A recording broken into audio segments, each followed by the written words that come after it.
na yenkwa pomodimo ensemu kakra yade no won say ye wobi wodo mo a esai e wobi so etimi ko obi so ene wo yade ahodo bi nso so ase wo so ye wa wo dia tropical diseases no na abeto dwa se ukọ bono mantem no emu a Sunyani West bensi no emu kamia se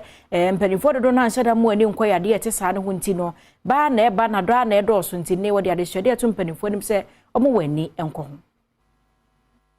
Health Director Daniel Konka echemu a yarewa hodro bi a enamo mframemu a wato na jejemu bi etise kisikuro eni jato kwata onkosa Kasee eni de keka ho no ekosoro pa okonkura hodro bi etise kobedi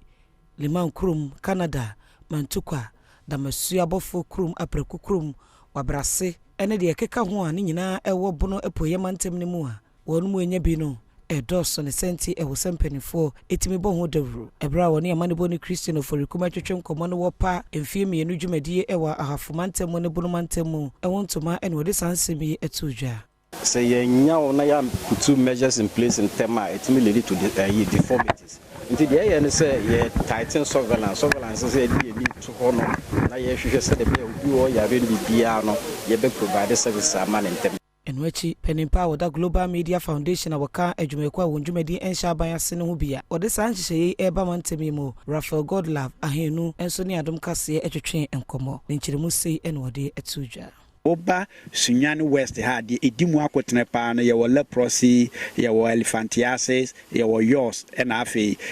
buri osa ene ade a ekoso ewa ha enti ye bodawuro se de be ya aban ebehwe hia se wode nani ekọ integrated tropical diseases ho